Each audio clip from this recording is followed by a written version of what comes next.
Hello everyone, welcome to an exciting journey through time. Today we're going to explore the fascinating origins of one of the world's oldest and most influential civilizations, China.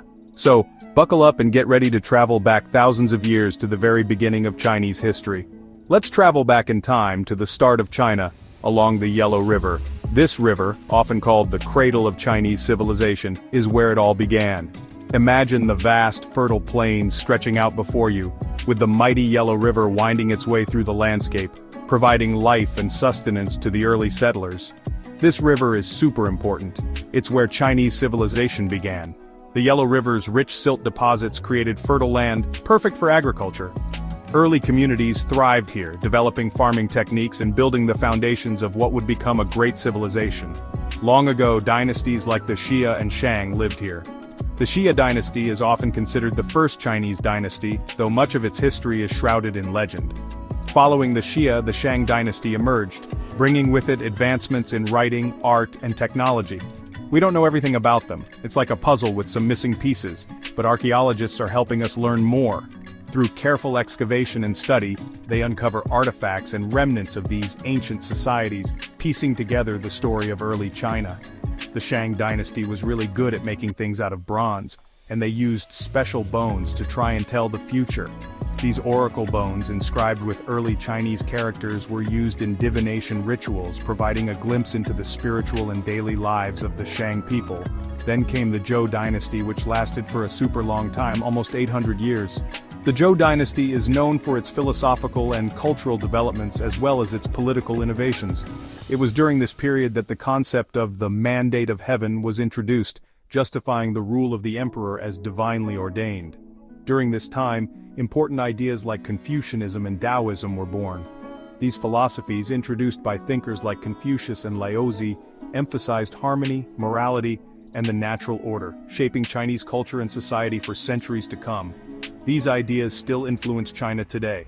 The teachings of Confucianism and Taoism continue to be integral to Chinese thought, influencing everything from family structures to government policies and even modern business practices. But, near the end of the Zhou dynasty, different groups started fighting for power.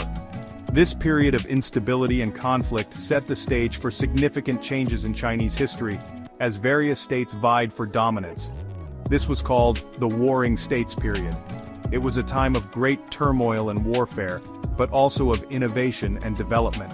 The strategies and technologies developed during this time would eventually lead to the unification of China under the Qin dynasty, marking the end of the ancient period and the beginning of Imperial China.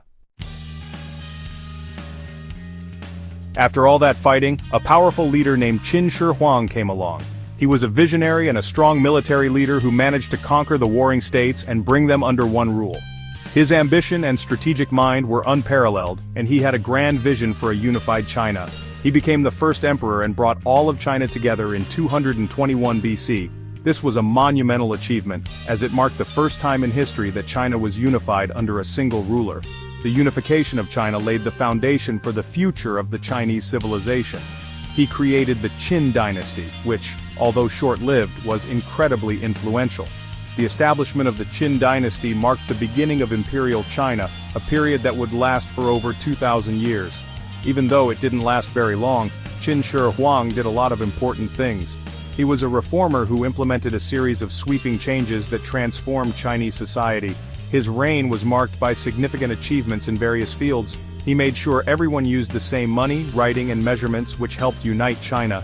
This standardization was crucial for the economic and cultural integration of the newly unified empire. It facilitated trade, communication, and governance across the vast territory. Next came the Han Dynasty, a golden age for China lasting over 400 years. The Han Dynasty built upon the foundations laid by the Qin and brought about a period of prosperity and cultural flourishing. It was during this time that many of the defining characteristics of Chinese civilization were developed. The Han emperors expanded China's land, started trade routes called the Silk Road, and encouraged art and literature. The Silk Road became a vital network of trade routes that connected China with the rest of the world, facilitating the exchange of goods, ideas, and cultures. China became a very important country in the East. Its influence extended far beyond its borders, shaping the history and culture of neighboring regions. The legacy of these early empires can still be seen in China today, as they laid the groundwork for one of the world's oldest and most enduring civilizations. China kept getting more advanced with new dynasties. Each one added something special to China's culture. During the Han Dynasty, someone invented paper. Can you imagine a world without paper? Then in the Tang Dynasty they figured out how to print using woodblocks. This made it much easier to share stories and information. The Tang Dynasty was a time of beautiful art, music, and poetry. The Song Dynasty also made amazing progress, especially with ships, navigation, and even gunpowder. The Silk Road was like a big long road connecting China to faraway places. It started during the Han Dynasty and became super important for trade. People from other countries loved Chinese silk, porcelain, and tea. And China got new things too, like different ideas, religions, and art. The Silk Road helped China become wealthy and learn about the world. It also helped other countries learn about China. For many centuries, China was the strongest country in East Asia. Its influence extended far beyond its borders, shaping the culture, politics, and economies of neighboring regions. The Chinese civilization, with its rich history and profound contributions to humanity, stood as a beacon of progress and innovation. Dynasties like the Ming Dynasty built amazing things, like the Forbidden City, a sprawling palace complex that symbolized the might and grandeur of the Chinese Empire.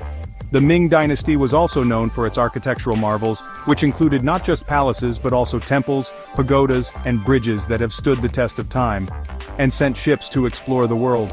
The famous voyages of Admiral Zheng He during the early 15th century showcased China's naval prowess and its desire to establish a presence in distant lands. These expeditions brought back treasures and fostered diplomatic relations with many countries. Then came the Qing Dynasty, the last emperors of China. They ruled for nearly 3 centuries, overseeing a period of territorial expansion and cultural integration.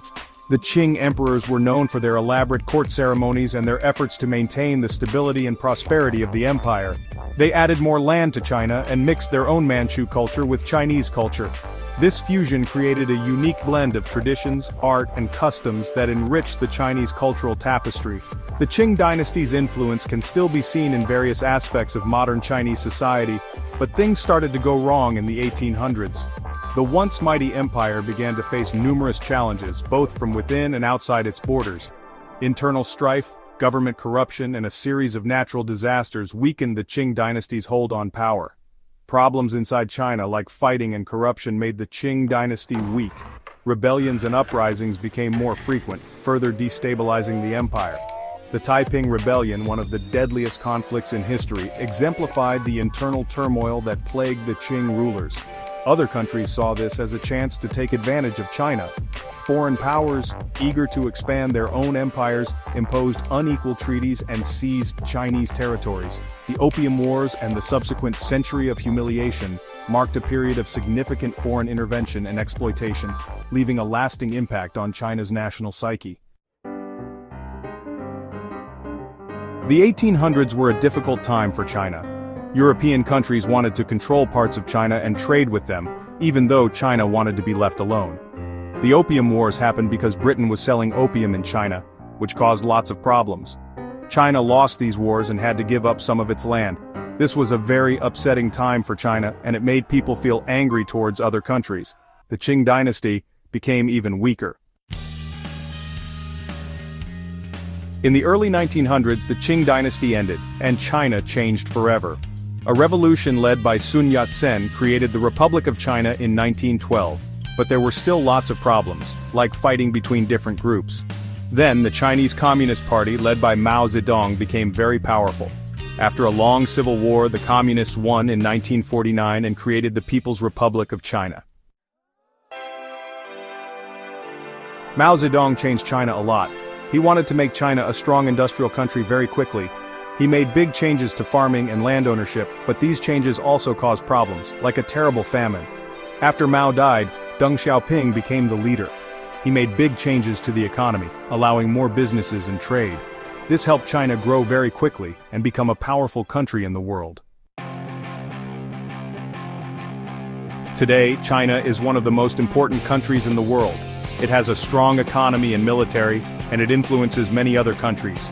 But China also faces challenges, like pollution and inequality.